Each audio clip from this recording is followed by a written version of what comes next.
Yeah, welcome to the Lions of Liberty and the Electric Libertyland, episode number 145, pre-roll.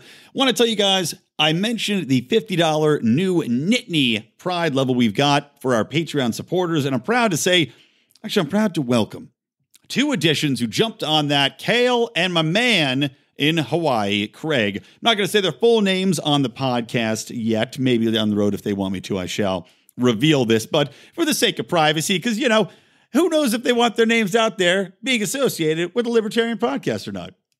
I know I might not. Kind of regret not using an alias. No, I kid. I'm a very proud man, proud to have my name out there. But you guys can join up either at our $50 level or below, as little as $2 to get in on our Pride Facebook group, which is private. Fantastic group of people in there. That gives you access to all of our live streaming, gives you access to the Pride conversations that go on that Bobby Wilson hosts, and just all the general fun of being in a super secret group. You got a key ring in the mail, little orphan Annie, decoder ring, all that good stuff. Or you can join at $5, gets you access to all of our content audio-wise. $10, you get access to all of our video archives. $15, you get on the Lions of Liberty emails, which is what I use to create this very show. So make sure you get in there, get in at the appropriate, comfortable level for you. And if that level still happens to be $0, well, then I would encourage you to go to lionsofliberty.store, buy yourself a Taxation is Death mug, buy yourself a t-shirt, or just wear a placard around town that says Lions of Liberty on it. That would be fine, too. I'd appreciate it. Send us a picture. All right, let's get to it.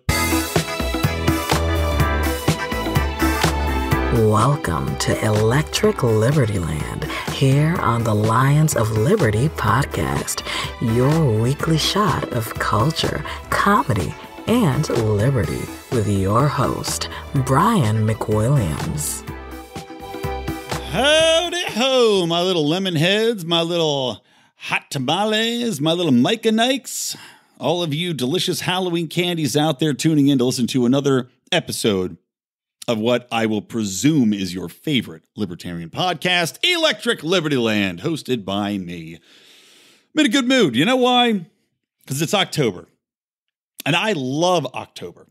I love everything about it. I love the pumpkin spice shit. I love the fact that it's finally getting cool somewhat in Los Angeles, kind of. At least the nights are getting cool here.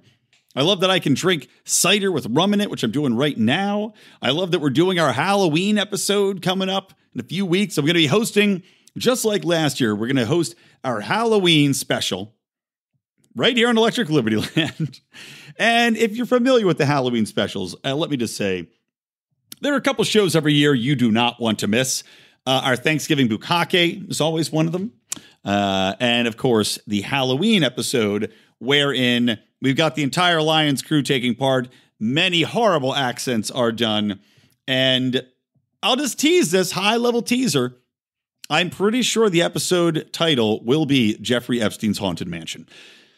I'll let you run wild with your imaginations thinking about all the fantastic fun we can have with that premise as we run around that mansion in our own minds. Now, additionally, we're going to be doing 2 rounds of our Liberty draft, very special ghost drafts for that show. So I'm just pumped. I'm really excited about it, guys. And I cannot wait for that, plus all the other shenanigans that come with the season. So happy fall to you. Happy October to all of you out there. Now, sadly, I wanted to start this show off.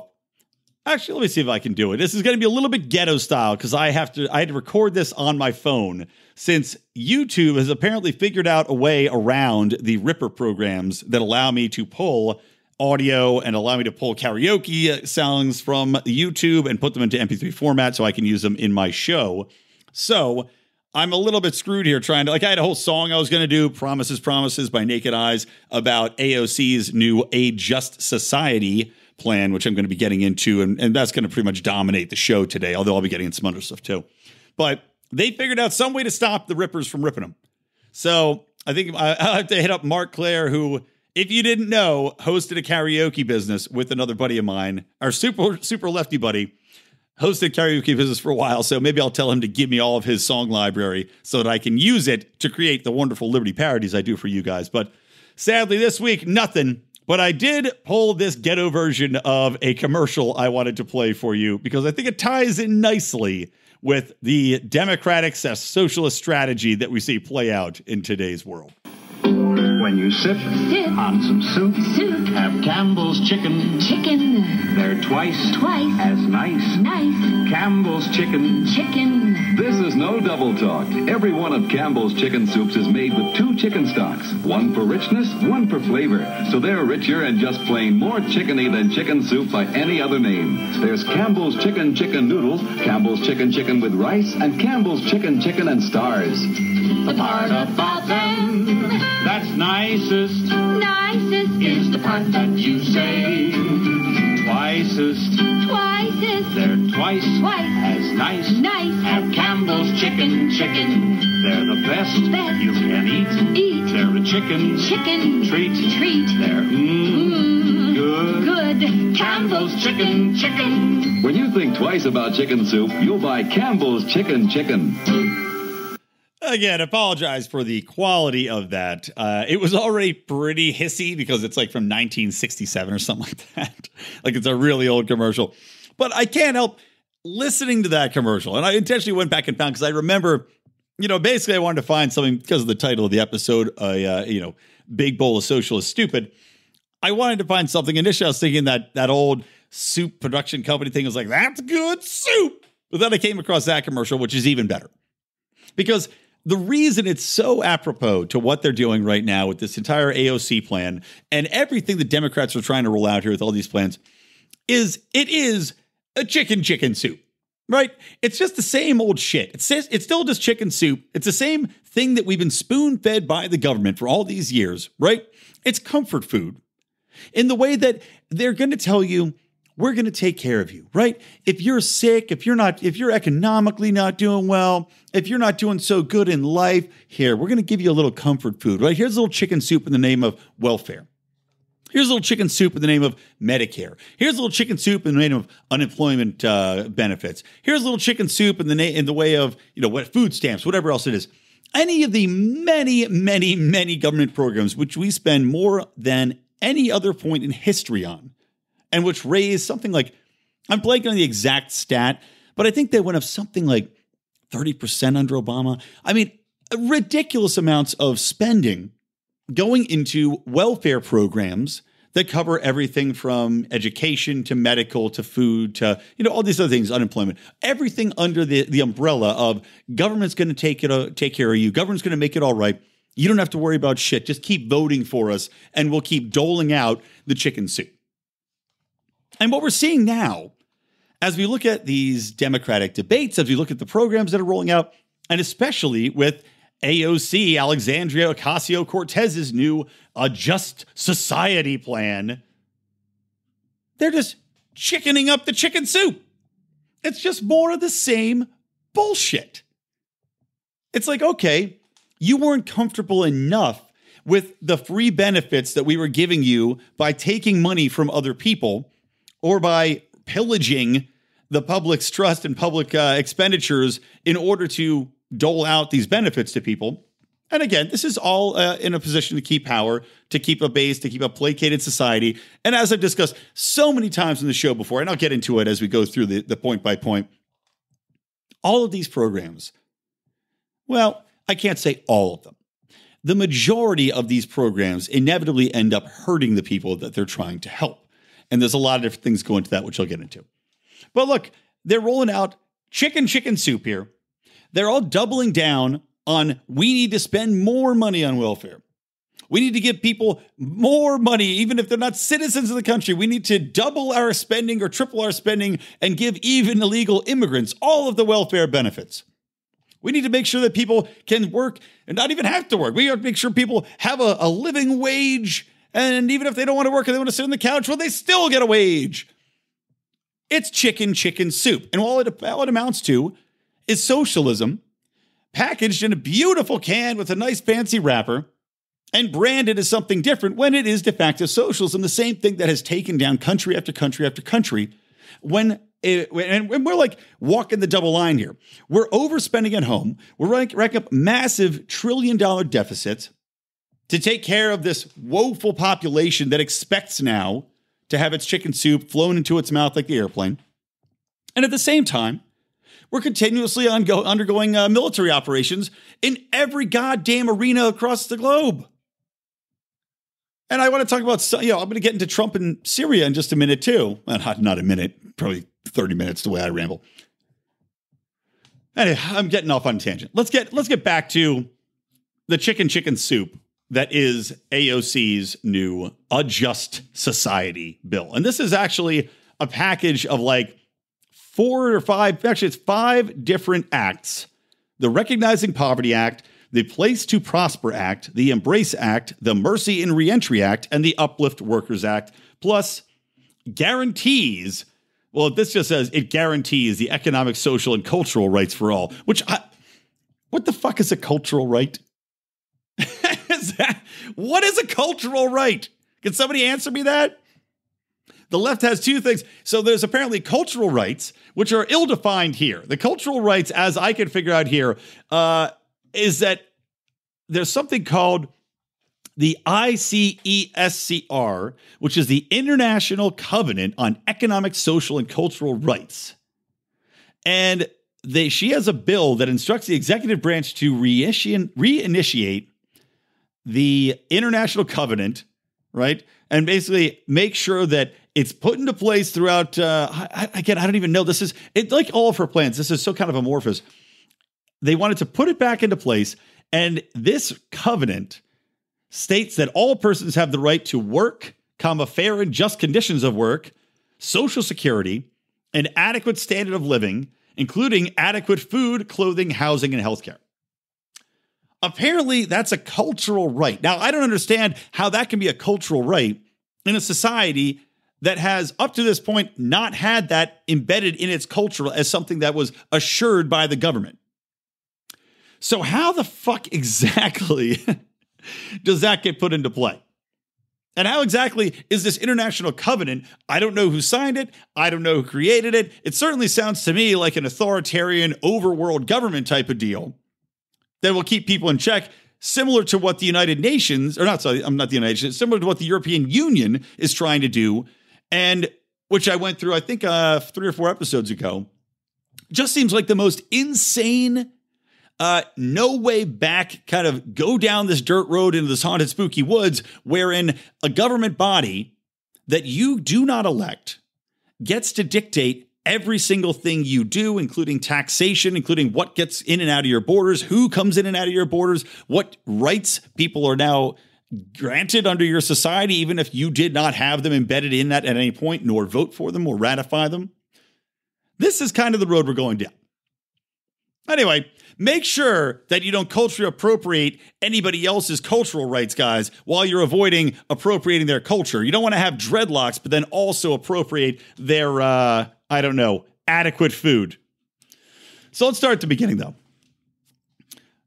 Recognizing Poverty Act. Now, the Recognizing Poverty Act is supposedly designed to recognize and eradicate poverty. Now, the funny thing about this is that Alexandria Ocasio Cortez, as do many people that think like her, is under the impression, number one, that we have a severe poverty issue. We do not. We, in fact, have the lowest issues with poverty that have ever existed on a global scale. Now, you could say that in this country, the poverty level has not dropped. Well, 2 things on that. Number one, they adjust the poverty level. So realistically, the poverty level today is about 45,000 times higher than it would have been in the past. People, when they talk about poverty, and what we're describing when we talk about poverty is what people would averagely think about as really struggling to have food, struggling to have clothing, struggling to have housing, living, at the lowest possible means. That's not the poverty of today. It's not even fucking close. And as I said, globally, it's not even close. People have been taken out of poverty on a global level where the real poverty rate is something like 5% now. Those who are in real dire poverty. The poverty that Alexandria Ocasio Cortez is talking about is all in the context of income inequality, the less new golden phrase that encompasses everything they want to accomplish, and for which, of course, they can blame the evil capitalists and the CEOs and the banks and everything else that they want to say is the fault of capitalism, is the fault of the almighty dollar, is the fault of heartless individuals who don't care about workers and everything else, all the other bullshit you've heard. Now, additionally, I want to point out that I'm looking at a graph. This is as of 2017. Poverty level and welfare spending per person in poverty has gone up to the point where we're spending about $19,000 per person in poverty. And the poverty level, it says as of 2017 in the United States, as defined by, again, this adjusting scale, is at approximately 13%. So it's gone down from a high of 15%. But again, they adjust the line. So it's pretty much always going to stay the same because they keep adjusting the scale of it. Now, AOC's perspective and Bernie Sanders, all these other places, all these other people, is that because of income inequality, i.e., despite the fact that we have a poverty level that's rising, we have a standard of living that is the highest it's ever been, that the majority of people in poverty still have plenty of food, they have clothing, they have education, they have access to running water, they have access to housing and heat and everything else. Despite that fact, and despite the fact that they are on average making far greater amounts of money if they are working than their predecessors could have ever imagined, that the fact that other people are making 500 times that amount, a la the Bernie Sanders tax plan to tax CEOs of companies if they're getting paid 500 times the average worker median. Because of that fact, somehow, this means that the people in the poverty line or the people that are down lower are being disserviced. Again, despite the fact that they're living much better lives than at any point, if we're looking at poverty over time, they're living much, much better lives than at any point comparably to people that would have been classified in their social strata or economic strata. That doesn't matter because shame on the people making so much more money. They don't deserve it. In fact, the people at the bottom who aren't working, who are maybe, we don't even know what to do. I don't want to presume. I know people have come on hard times. I don't want to presume that everybody's bilking the system, that everybody is essentially put in the gilded cage, which I've spoken about several times, wherein they're actually disincentivized from going out and getting a job because then they lose their benefits, then they lose access to their cheap government housing and all these other things. I'm sure not everybody's in that bucket, but a lot of them are. And Ocasio Cortez now with her plan, again, this is called the Recognizes and Eradicates Poverty. She's arguing that there are growing holes in social safety programs, again, despite the fact that we're spending more on them than ever in the history of our country, that more people are on the rolls of welfare or Medicaid or any of the programs, more people are on them than ever before. Despite all those facts, she says that we now have to adjust the federal poverty line to account for geographic cost variations. So instead of just saying, okay, here's a federal limit, if you are making below this amount, you are now considered in poverty on a federal scale. Now she's saying it should go by city and city basis. Now, that does make some sense. However, one could also argue that people should not be living in exceptionally high cost areas if they are in fact in poverty. Now, I know I'm going to get some shit for people by arguing this, but we look at the past, right? People didn't just stay in a city that was way too expensive for them just because they wanted to, just because they grew up there. They said, it's too expensive here. I'm getting out. I'm moving. And don't tell me that to move and to do all these things is far too much money, because you could simply accomplish that. You can move across country and find a nice, cheap place to do, but it's by saving up a little dough. And if you're moving to someplace in the middle of nowhere, which costs almost nothing to live, and there's places where the cost of living is so low that you can essentially have an apartment, feed your 2 kids on McDonald's salary out in the middle of nowhere. These are accomplishable goals. Trust me. And people throughout American history have left, taken the family, gone to somewhere cheaper, gone to greener pastures. They don't just sit in San Francisco and go, well, it's too expensive for me to live here now. Somebody better give me more money so I'm able to stay here, even though I'm not contributing to the new society that's growing up around me, even though I'm not providing anything of value. I demand that because I am here, because I was born in this place, that I be given a dole at a higher rate than anybody else, simply based upon family heritage. I don't know, simply based upon geographic sluggitude. And I know that some people, they say, well, why should people be forced to move out of a city just because the cost of living is higher? Well, I would argue that they're not being forced to do anything. It is, in fact, your choice whether or not you want to stay there, but it's not the people who now are there that are paying the higher rates, that are thriving in this new economy, that are adding to it, that are building upon what was come before them, that are adding to society in general. It's not on them, nor it is on government as a whole, to provide for people who were not able to keep pace. And of course, I know the left will say this. They'll say, well, the people you're talking about have benefited from white privilege and education, and they've benefited from this and that and the other one. That may be true. They may have benefited from better education. Maybe they benefited from quote unquote white privilege.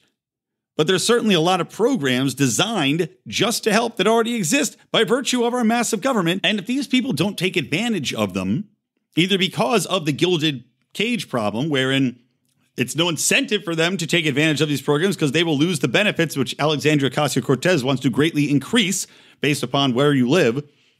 Well, that's on them. I mean, I can't stand this concept of forgiving and forgetting anything that people who are of a lower economic status have done. I know there's challenges involved there, but when I see stuff like this where they say, well, throw more money at it, that's the solution. Throw more money at it, and, these people are working on their own. We've seen it doesn't work. It's not that I don't feel bad for these people. It's not that I don't have sympathy. I have absolute sympathy for people that are trying to make it work, or people that have hit on hard times. But at the same time, I don't believe in simply coddling somebody and then expecting them to somehow get the gumption up to leave a life of, maybe it's not the greatest leisure, but still a life of arguable leisure where you don't have to work. You don't have to do anything and you're taken care of. And then on top of that, if everything around you gets nicer, if society gets better around you, if your neighborhood gets nicer and everybody around is making more money, but you stay in the same rut, that they say, don't worry about it. We'll make sure you get more money. I mean, this is fundamentally fucked. It is just fundamentally fucked. What I'd much rather see is an opportunity given to these people. I'd much rather see something like economic zones wherein, well, of course, I'd rather see this nationwide all over, but I'd rather see zones wherein people are incentivized to become entrepreneurs because they're not getting taxed to death. They're incentivized to go to improve their educational standing because they have the money to do that. I mean, if you don't have all of this emphasis on stay where you are and we'll take care of you, chicken soup, then people are actually going to go, you know what, I got to do something. I got to get the fuck out of here. And that's either moving away or making yourself better so that you can, in fact, compete in the workplace in that environment.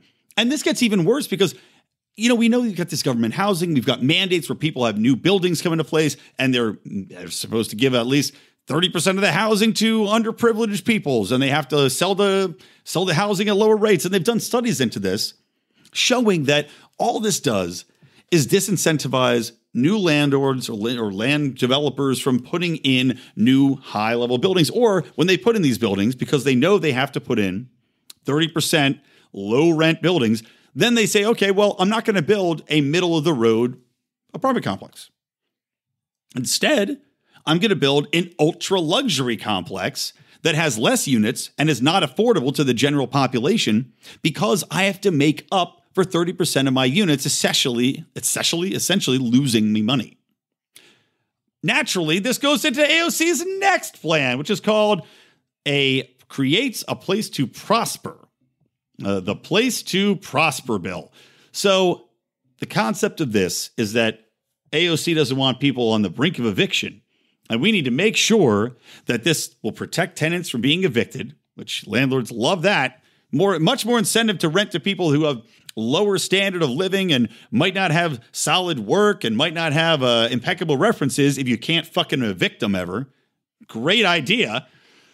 This bill protects tenants, improves the quality of housing stock, reigns in corporate landlords and seeks to ensure that housing is available and affordable to all. Now, again, I'm not reading these whole bills right now because this thing just came out and I don't have the time to read 55 pages of content. But just based upon this bill, I know essentially what's going to be in it because they just did this in New York. They just passed bills that are trying to limit rent increases. Now, I read other breakdowns of this, which said that she wanted to max the rent increases out at 5%. Plays exactly into what I was just talking about. If you're essentially limiting the ability of developers to charge market rates, to increase the amount of rates. Now, this also, I don't know if this has specific measures in it like the New York bill, because the New York bill, the one they tried to pass, essentially said that you can only raise the market rate. Well, they used to be on the books, it was that you could raise the market rate to a point where if it got above, it was like $2,500 or $2,700 a month. Now the 5% increase no longer applied. Because now this is essentially a market rate unit. It's above the line where a middle, low income family could afford it anyway. So now you're free to charge pure market rate, whatever you want on that building if it turns over. You know, if that apartment becomes available, you can jack it up. I guess Alexandria Ocasio Cortez is prohibiting that. So now you've got people that are going to develop these buildings. They're not going to be able to keep up, potentially, even with the rate of inflation. They're definitely not going to be able to keep up with market value, especially in dense places like San Francisco, New York, Los Angeles, wherein you not only have a housing shortage because of red tape and environmental issues, which is a huge problem here in Los Angeles, but you also have the issue of, like I said earlier, mandated low-income housing. So you've got units that are not going to be built because they don't want to build standard mid-level units because they're going to lose money on them. And then you also have a dearth of housing available because you do have people that are simply squatting in markets or squatting in apartments in these markets, and they're never going to leave. And the landlords know they're never going to leave. So they have no incentive to make these nicer. They have no incentive to develop the slum-style neighborhoods. So you're going to assure that you continue to have people living in poverty, and the cultural rights that we're talking about earlier. Shouldn't it be a cultural right to not have to live in a slum if we're arguing that side of things? Shouldn't a cultural right be the ability to have some mobility in life? Now, the number one guarantee of social mobility is actually an intact family unit. That's just straight statistics. And I'm talking about the gilded cage. I'll say it again. When you have measures on the books because of all these government programs, because of welfare, because of parental rights and how you get more money if you have a single family home with a mother, well, why would she get back together with the husband? Because as soon as that guy comes into the house, she loses money. So she's essentially got to keep her child away from the father in order to continue getting paid at the level she was getting paid at. I mean, you can see how all these things, they all intend to do good, and yet all they end up doing is evil and assuring the opposite happens to what they're designed to do. All right, let's look at one more, and then I'll take a little break and come back and do the other ones. How about this one? A just society embraces our immigrants. Oh, well, you know where this is going. Because AOC wants to assure that immigrants get all of the benefits, all of the welfare access that regular citizens do in the country. Starting right away, and anybody that comes in, they're surely welcome to. So this bill ensures all persons in need are eligible for the largest programs of the social safety net, regardless of their immigration status. Where to start? California has already started giving illegal immigrants money, already paying for their health care. We all know where this is going. We all know that this is for one reason and one reason only, and that is to assure that the next generation of illegal children that are born here and become American citizens that are birthed in, that they will be pressured into voting Democrat, that they will buy into the social net because their parents will say how wonderful it was that all of the rest of us had to pay for their health insurance when they got here. And if you don't think that, I mean, if anybody would just simply acknowledge that immigration is still a problem right now because of the net we have in place currently. And the Democrats used to be on that side of things. Now, I know a lot of libertarians are for open borders. I would be too, were we in a society that didn't have this massive nanny state, that didn't have this massive welfare system in place. I would be too. But the fact is we don't. And the fact is all of these lefty programs want to chicken soup it up on us and double up what we're paying now. I mean, how would this not increase the amount of money spent. Medicaid and Medicare are already some of the biggest expenses on the national rolls. So now she wants to add in any illegal immigrant that comes here. So right off the bat, you're going to have all the illegals that are currently not having medical care raise their hands, which is probably high as 10 million or more. So you add instantly 10 million people. By the way, did you know that Obamacare added 10 million people on the rolls in like the whatever the 4 years it's been in place? 10 million. So instantly, 10 million people. On top of that, you don't think that every single person in Mexico that needs some sort of medical care is going to venture up here for free benefits, free welfare, free healthcare, free all these things? And the thing is, I give Trump credit for this line in a way, but when you put that kind of offer out there, you're not going to get the best of the best coming here.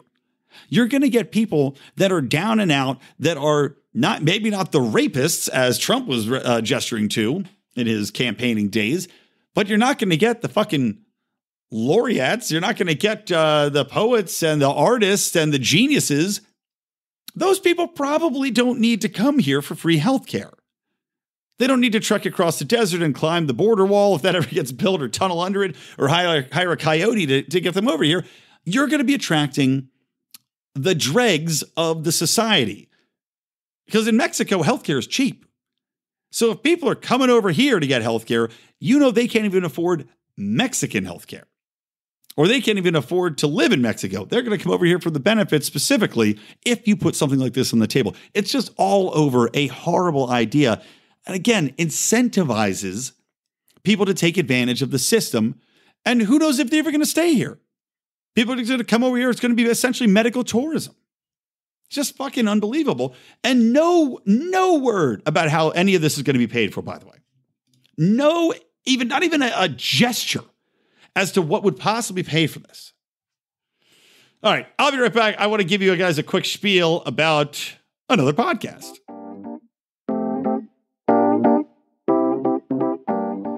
All right, guys, have you heard about Free Man Beyond the Wall? You might ask yourself, hey, I walk down a lot of streets. I don't hear anybody whispering that. I visited a lot of bathrooms. I don't hear anybody talking about it when I'm going number 1 and number 2. I haven't seen it written on any bathroom stall walls. How incredible can this podcast be? Well, let me tell you, it's pretty damn good. It's pretty damn fine. It comes from a man that I know and I consider a friend. You might know him of many names. Originally Mance Raider, then Pete Raymond, now Pete Quinones. And he has the podcast Du Jour, which is, of course, Free Man Beyond the Wall, having great interviews with not just libertarian guests, but also guests from a wide spectrum. And Pete's going to become a really good interviewer. And I found myself sucked in. He also happens to be the managing editor of the Libertarian Institute.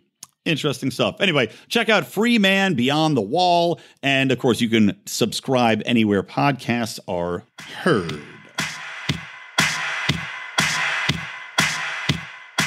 All right, I'm back. If you want show notes for this episode, by the way, I forgot to say this at the beginning. Go to lionsofliberty.com/ELL145. Now, come back into this rambling, scrambling episode as I go through Alexandria Cortez's little plan here. A Just Society. Such a stupid name. God, what really bugs me too about this? What is just exactly? Because it's so utterly subjective. Because I know Alexandria Ocasio Cortez, the societies she would consider just are the ones that I would consider absolute nightmare societies that are run by authoritarians looking to control the populace by virtue of chicken soup. And which we have seen time and time again collapse on themselves in a matter of years. Typically, under a decade is all it takes for the inflation to start up, for the rulers to become absolutely corrupt, for the people to starve, and for violent revolution to take place in the streets. Because I don't know, how else do you have it? The dictators aren't going to give up their power. So there's no other option at that point. You're starving to death. You've got no power. You've got no money because your money is now worth zero. We looked at what Venezuela's happened there. There you go. You're stuck. But that's a just society to Alexandria Ocasio Cortez. All right, let's move on to the next thing. We already talked about the recognizes and eradicates poverty bill. We already looked at creates a place to prosper bill. We already looked at embrace our immigrants bill. And now we'll look to a just society is merciful, mercy in reentry bill. And this, I actually like this one. Not that I approve of giving people benefits in general, but at least if they're going to get benefits, I do think that people that are in need of aid that is already being gifted out to everybody all over the place for the most ridiculous reasons. And listening to some of Rico's stories about the disability court system and those which receive benefits with little investigation is always interesting. But this essentially says that people that were previously incarcerated are now eligible to take part in the social safety net. So that's something, because I didn't even realize that this was a big problem. I didn't realize that if you're a criminal, you can't come out and not get access to federal public benefits because of a criminal conviction. So, I hate to say it, but on this front, Alexandria Ocasio Cortez has actually got me. And I'm going to come back because there's one thing she said recently, too, which I also agree with, which is in regards to the prison system as well. So I guess on the mercy in reentry bill, I can get behind that. It's pretty straightforward. And yeah, if it's out there, if everybody else under the goddamn sun has access to it, I don't think you being arrested should have anything to do with your ability to have access to it, especially when we do see, and she does say it in this platform, we see the mass incarceration across the board for just completely what I view as illegitimate incarceration for purposes of drug use, for purposes of just any number of idiotic reasons that the government might make up out of thin blue air. The next one, uplift our workers bill. This directs the Department of Labor to create a, quote, worker-friendly score for federal contracts. This considers factors such as paid family leave, scheduling predictability, a $15 minimum wage, or otherwise prevailing wage, and union membership to ensure that federal agencies prioritize contractors that are, quote, worker-friendly when deciding to issue funds. You can see how fucked up that bill is, huh? So you're telling me now that in order to get public funds, if this bill passes, you have to have a company that is union-friendly, i.e., the only companies that are going to get public money are those that are democratically backed and controlled. That's essentially what that means. How is this not... Like, I know it's illegal to go out and specifically promise money to people or specific benefits to people in campaigning in like a quid pro quo. Like Andrew Yang's not allowed to specifically say, I will give you this money for voting for me. Now, granted, he kind of walked that line in the last debate where he gave out that the money for the essays. But how is this not essentially saying, hey, if you're in a union, if you vote the way we want you to vote, this bill assures that federal money will be funneled to you? I mean, that is literally what it says. If they're using this, quote, worker-friendly score that bases in a large part, I would say the largest part, based upon a prevailing wage, i.e. union wages, or the fact that they work with unions, that essentially is buying the union bloc, that essentially is forcing companies into working with unionized labor in order to get any government contract. I mean, this has got to be the most cronyist piece of legislation I've ever seen proposed in my entire fucking life. And of course, this goes directly head to head with all the right to work bills that are passing in states that have actually wised up and nodded their head up their ass, that realize that cronyist union organizations are holding down people's ability to work, and that they limit the ability of the company to evolve and keep competitive in today's marketplace, especially with globalization going on, that we see what's happening in the manufacturing sector, wherein if you've got unions in place that are used to these massive pensions, these massive benefits that simply do not exist anymore in the free private sector. They're not competitive. You cannot promise that sort of thing. And for them to demand it and say, now you have to have union work in order to be able to compete and get federal grants is just absolutely insane. It's like I was saying, all of these programs, they feel like, AOC, I'm sure, was like, this is a brilliant way to force more union labor in there and make it more fair for the worker. But it does the opposite. All it does is keep people out of the workplace. All it does is force them to pay union dues, which of course is money out of their salaries, which they could have negotiated on their own were they not forced to join a union or forced to join a company that says, well, now everybody's got to join a union. Like the companies are going to make people join unions in order to get these government grants, even if you don't want to. It's outrageous. Goddamn outrageous. So that wraps it up pretty much. I ran the gamut. This is way too long. I didn't mean to do this long of a breakdown of it, but I don't know, just rambling. I already talked about the last part, the social and cultural rights. So the one thing I wanted to say, though, AOC was tweeting, and she said she was for prison abolition as part of a broader restructuring of the criminal justice system. Quote, mass incarceration is our American reality. It is a system whose logic evolved from the same lineage as Jim Crow, American apartheid, and slavery. I don't know about that. It's a little bit extreme, but still. To end it, we have to change. That means we have to have a real conversation about decarceration and prison abolition in this country. Now, if you listen to Felony Friday, which of course you can hear every Friday, hosted by John Odermatt, you know that this is a statement that I agree with. That it is, the number of people incarcerated in this country, the quote-unquote freest country in the world, is astounding. We have the highest incarceration rate of anybody, even more than the Chinese. And in most of it's based upon minor infringements or three-strike rules like the Clintons put into place, or Joe Biden's efforts, or minor drug offenses, nonviolent crime, all of these things out of. So I agree.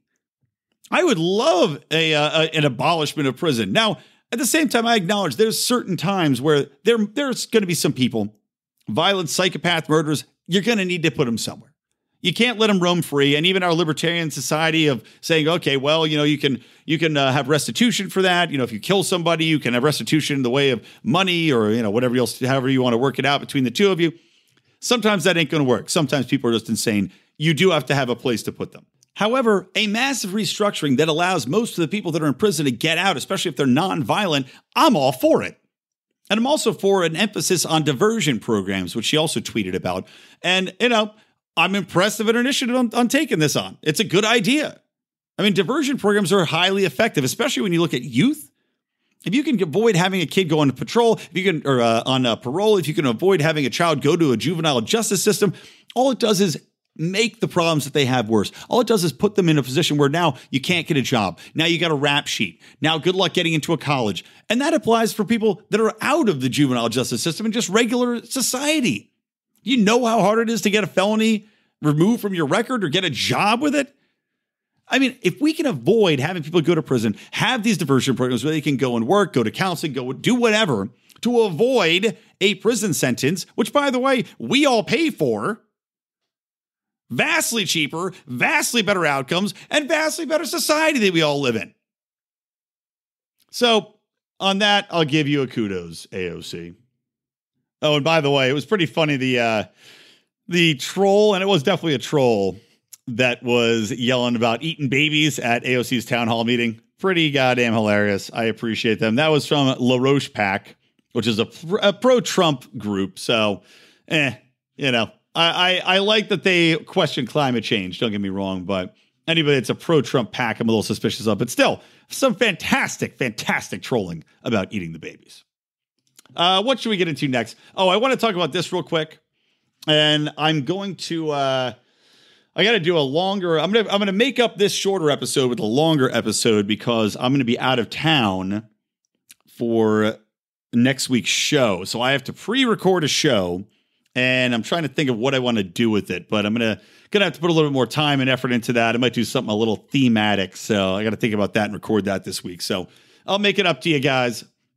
But I do want to talk about a couple things. Number one, this just the state's going to state. So Pennsylvania bill would legalize pot, make the state the only seller. This is under consideration in the state House of Representatives. It would totally legalize recreational use of marijuana. However, it would also put that under the purview of the Pennsylvania Liquor Control Board. So the state would have a complete monopoly on the sale of cannabis. Now, if you're going to do that, number one, it's going to be incredibly controlled. Now, if you don't know about Pennsylvania, it's already a ridiculous system they have where beer and wine and alcohol are in separate stores. You can only get them at certain times. You couldn't buy them on the weekend, on Sundays for a long time. So I don't like to have the state control anything in regards to that. But it also gives a pure monopoly to the state. So now we don't know the quality coming of it. You don't have options coming into it. It's all dependent on state control and state distribution, and they're going to tax the living shit out of it. That much we definitely know. But also, what about the other store? Like, what about competition coming in? What about, in Los Angeles, there's crony competition because Los Angeles has made it so difficult to get a license to sell pot here that you pretty much only have the big corporate stores. However, still, there is competition. There is options. People do have the ability to try to start up a new store, and you do see them fighting for that right. If you have a state control, you're not going to have any ability to have competition. And then the question arises of when you're taxing something at 19%, which is what the proposal is for, aren't you just going to have thousands of black markets spring up anyway? Like, what are you accomplishing other than putting high-priced marijuana on the market, which then the taxpayers are going to end up on the hook for because no one's going to be going in and buying it because they can just simply get black market weed at far cheaper prices. That's probably better anyway. Now, the one benefit of this is that this bill would actually go through it. Let's say the proposed bill, it would expunge people's records under 21 for marijuana convictions, which is great. It has a lot of other kind of fringe benefits as far as criminal justice. But as a whole, I don't want the state controlling the sale of anything. The state shouldn't be controlling the sale of alcohol, firearms, tobacco, or any of the other shit. So I definitely don't want them controlling the sale of marijuana. And at the same time, if you know this too, this you know for a fact. If the state has complete control and a monopoly over the sale of marijuana, there ain't no chance you're going to be able to grow your own. Like in California, I'm still surprised we have this, but we do have the ability to grow our own marijuana plants, like up to 6. It's still restricted. But if Pennsylvania's got a monopoly on all sales of marijuana, you can guarantee if you have one marijuana plant on your fucking property, they are going to come after your ass. Because now you're not just a guy who likes to smoke weed. Now you're competition for the state. And we know the state don't like competition. All right, let's get a little bit into Syria at the end of the show. You guys, I'm sure, have heard that Trump is pulling troops out of Syria, at least northern part, because he does not want to get in the way of a Turkish bombardment against the Kurds. Now, I'm not saying I'm a fan of what Turkey is or what they're doing. And if you're not familiar with the conflict between the Kurds and the Turkish government, basically the Kurds want to separate. They want to get their own state in place. They are a religious minority. They are, in fact, Christian. And with Turkey's religious base being a lot of Muslims, there's a little bit of a clash of cultures there. Now, Kurdistan is not Kurdistan. That's using the old thing. The Kurds have been attacked by the Turkish government over time and time again. They were depopulated and forced out of certain sectors of the country. They were attacked and some say massacred. I don't know exactly what the numbers were on that, but they've had a hard lot in life. So the United States backed these forces, these Kurdish forces, in the fight against ISIS. They were considered our allies. And of course, Turkey was also considered our ally before the most recent president, Erdogan, took over. Erdogan has now sidled up to the Russians and thus has rankled United States opinions, rightly or wrongly. And there's, of course, a worry also that Turkey, which used to be a secular government, now has gone full bore into Islam. So that's a quick background. What's happening now is that I guess Trump got wind that Turkey wants to go forward with this military assault on the Kurds. Once again, just dominated because the Kurds have some military power, but a lot of that's probably weapons that we've given them. Nowhere near the military might of Turkey, which just bought a brand new fleet of fighter planes from the Russians, has a bunch of like F-16s over there, has a bunch of armament, a bunch of missiles, etc. Essentially, they're going to just roll over these people who are already hurting and downtrodden. So let's just putting that out there to say I have a soft spot for the Kurds and what they've gone through. I think that Turkey is in the wrong here. I think they should just leave these people the fuck alone and let them have a state. However, I am not under any disillusions about the United States being involved in this. And you're seeing, I think Rand Paul is the only senator on the GOP to say, we need to get the hell out of there. And I've seen other pundits, and I'll make the same point. I did a whole episode title about this, but we are not on the hook to have American lives sacrificed for other people abroad. I know that they were our allies. I know that they were useful in this fight against ISIS. Trump saying that when ISIS caliphate was beaten, that's why we're pulling out. We have no more reason to be there. Fine. Good. I don't know why we were there in the first fucking place, but good. Get us out of there. And I'm sorry. I feel for these people. I'm sure Turkey's going to go in and wipe a pretty good amount of them out. That's not a reason for the United States to stay and for U.S. military members to die. It's just simply not. Because you could argue based upon that premise, well, we shouldn't allow anybody to die that we're affiliated with. Okay, great. So that means that no matter what's going on in other parts of the world, no matter who wants to do what, we are essentially just fine with sacrificing American lives, despite the fact that we really have very little tangible reason to be there. That our mere presence is probably creating more enemies for the United States. And the people that signed up for the military, they didn't sign up to go and die for Johnny Curd over there. They didn't sign up for that. They signed up to protect their country, to protect their family, or make money for their family at home, which they're not going to be able to do if they're dead in the Middle East somewhere. So good on Trump for pulling out of this. Maybe he is actually going to finally come through with this promise to end the endless wars. And he even tweeted about that. Put a stop to the endless wars that America's constantly fighting. So, like I said, I'm sorry for these people, but me feeling sorry for them or anyone feeling sorry for them doesn't mean that American blood gets spilled. At some point, there has to be a ceasing of this. It has to stop. Otherwise, we're going to see a lot more American blood spilled when our fucking entire republic collapses on itself. Because this is how it happens. Overspending and increasing the empire to the point where it can't sustain itself. And that's pretty much where we're right on the brink. All right, that's all I had to say about that. Last thing I want to talk about real quick, just a quick funny story. The idiots of the week is that we have the Church of the UK, the Church of England, says that the UK must ban pointy knives. So this is a open letter from the Diocese of Rochester, signed by church leaders, lawmakers, psychiatrists, etc. We, the undersigned, are professionals and community leaders from across the UK who call on government to see the sale of pointed domestic kitchen knives as a thing of the past. Historically, we needed a point on the end of our knife to pick up food because forks weren't invented. Now we only need the point to open packets when we can't be bothered to find the scissors.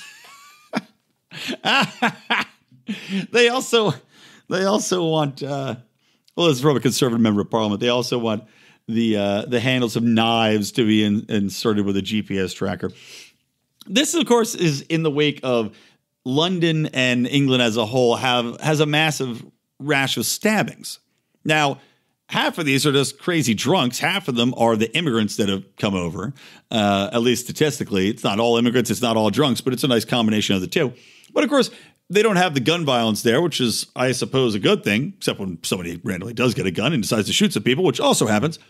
But as we always argue, just because you don't have a gun, just because you don't have a bazooka, just because you don't have X, Y, or Z option, doesn't mean that you're not a violent person or that violence isn't going to occur. And in fact, even the United States, with all of our guns, knife stabbings and stabbings by knives are still far, far higher than guns. So this is the next step. Now we're going to ban knives. Oh, we got to ban guns. We're going to ban knives. Then what? You're going to ban scissors? Then people are going to use forks. You're going to ban forks? I mean, this is just like the idiotic slippery slope where people cannot be trusted with the basic tools of living because God knows they could do something evil with them. I mean, this is the insidious nature of government. This is how government gets along, by virtue of scaring you to the point where your safety is paramount. And by virtue of your safety being paramount, you now have no access to anything with which you can hurt anybody else nor defend yourself. Only the government has the monopoly on violence, and the UK is going down that road so fast that it might as well be called the fucking Road Runner. All right, I got to wrap this up. So, guys, thank you so much for listening. From me, Brian McWilliams, from the Lions of Liberty and from Electric Libertyland. Always stay plugged into Liberty.